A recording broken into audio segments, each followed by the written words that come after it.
Welcome to the Siri financial literacy. Mutual ఫండ్లలో ఎంతకాలం పాటు ఇన్వెస్ట్మెంట్ చేయాలి, ఎంతకాలం పాటు ఇన్వెస్ట్మెంట్ చేస్తే గ్యారంటీ రిటర్న్స్ వస్తాయి అనేటువంటి విషయాన్ని గురించి ఈ వీడియోలో మనం డిస్కస్ చేద్దాం. నా పేరు భానుప్రసాద్, నేను ఒక మ్యూచువల్ ఫండ్ అడ్వైజర్ని. చాలామంది మ్యూచువల్ ఫండ్లో ఇన్వెస్ట్మెంట్ చేసిన తర్వాత నెక్స్ట్ ఇయర్లో లేదా 6 మంత్స్లో మార్కెట్ కనుక క్రాష్ అయినట్లయితే వాళ్ళు ఇన్వెస్ట్ చేసినటువంటి అమౌంట్ అనేది సరాసరిగా తగ్గడం అయితే జరుగుతుంది. ఫర్ ఎగ్జాంపుల్, ఒక వ్యక్తి ₹1,00,000 కనుక మ్యూచువల్ ఫండ్లో ఇన్వెస్ట్మెంట్ చేశారనుకోండి. అతను ఇన్వెస్ట్మెంట్ చేసిన తర్వాత 1 or 2 మంత్స్లో మార్కెట్ కనుక క్రాష్ అయినట్లయితే అతడు ఇన్వెస్ట్మెంట్ చేసినటువంటి 1,00,000 కాస్త 60 కానీ 40 కానీ అయినట్లయితే అలాంటి సందర్భాల్లో ఆ ఇన్వెస్టర్ భయానికి గురై అతను ఉన్నటువంటి ఏదైతే ఇన్వెస్ట్ చేసినటువంటి అమౌంట్ ఉంటుందో దాన్ని రిడీమ్ అయితే చేస్తుంటారు. ఈ విధంగా చేయడం వల్ల ఆ వ్యక్తులు ఎవరైతే ఇన్వెస్టర్స్ ఉంటారో వాళ్ళు ఎక్కువగా లాస్ అయితే అవ్వడం అయితే జరుగుతుంది. లాస్ కాకుండా ఏ విధంగా ఇన్వెస్ట్మెంట్ చేయాలి అనేటువంటి విషయం గురించి ఇప్పుడు మనం డిస్కస్ చేద్దాం.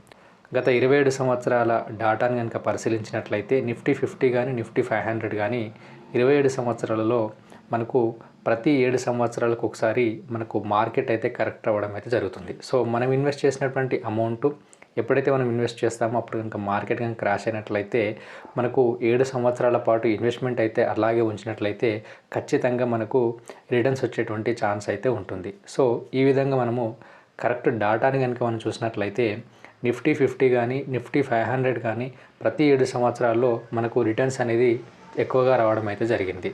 ఇలాంటి పర్టికులర్ డాటా ప్రకారం మనకు మ్యూచువల్ ఫండ్లో ఎవరైతే ఇన్వెస్ట్ చేయాలనుకుంటారో వాళ్ళైతే ఖచ్చితంగా 7 సంవత్సరాల పాటు ఇన్వెస్ట్మెంట్ చేస్తాము అనుకున్నారనుకోండి, మీరు ఖచ్చితంగా 7 సంవత్సరాల పాటు ఇన్వెస్ట్మెంట్ చేయండి. ఖచ్చితంగా మంచి రిజల్ట్ అయితే వస్తాయి. మీరు పాస్ట్ డాటాను కనుక చూసినట్లయితే మనకు మంచి రిజల్ట్ అయితే ఉండడం అయితే జరుగుతుంది. సో అట్లాంటి మైండ్ సెట్తో మీరు ఇన్వెస్ట్ చేసినట్లయితే ఎలాంటి లాస్ లేకుండా మంచి రిటర్న్స్ అయితే రావడం అయితే జరుగుతుంది. ఈ 7 ఇయర్స్ ఎందుకు ఇన్వెస్ట్మెంట్ చేయాలంటే 7 ఇయర్స్లో మనకు పవర్ ఆఫ్ కాంపౌండింగ్ అనేది వర్కౌట్ అయితే అవ్వడం అయితే జరుగుతుంది. దాని ద్వారా మనం ఇన్వెస్ట్ చేసినటువంటి అమౌంట్కి రిటర్న్స్ అయితే ఎక్కువగా వచ్చేటువంటి అవకాశం ఉంటుంది. కాబట్టి మినిమం 7 ఇయర్స్ పాటు ఇన్వెస్ట్మెంట్ ఎవరైతే చేస్తారో వాళ్ళు మాత్రమే మంచి రిజల్ట్ అయితే పొందడం అయితే జరుగుతుంది. సో షార్ట్ టర్మ్లో ఎవరైతే రిడీమ్ చేస్తారో వాళ్ళైతే లాసెస్ని అయితే పొందడం అయితే జరుగుతుంది. కాబట్టి మీరు మ్యూచువల్ ఫండ్లో ఇన్వెస్ట్ చేసే ముందు లాంగ్ టర్మ్ గోల్గా పెట్టుకొని ఇన్వెస్ట్మెంట్ అయితే చేయండి. మార్కెట్ వొలటాలిటీ అనేది ఎప్పుడు ఉంటుంది కాబట్టి మార్కెట్ వొలటాలిటీకి చూసి భయపడి మీ యొక్క ఇన్వెస్ట్మెంట్ని స్టాప్ చేయొద్దు.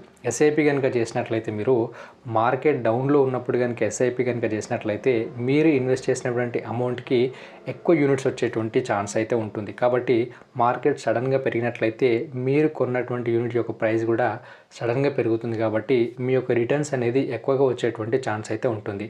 మీరు కన్సిస్టెంట్గా ఎవరైతే ఇన్వెస్ట్మెంట్ చేస్తారో వాళ్ళైతే ఖచ్చితంగా మంచి రిజల్ట్ని అయితే పొందడం అయితే జరుగుతుంది. సో మార్కెట్లో ఇన్వెస్ట్మెంట్ చేసే వాళ్ళు ముఖ్యంగా 3 గుర్తుంచుకోవాలి. కన్సిస్టెంట్గా మీరు ఇన్వెస్ట్మెంట్ చేయాలి. మార్కెట్ వొలటాలిటీని మీరు పట్టించుకోవద్దు.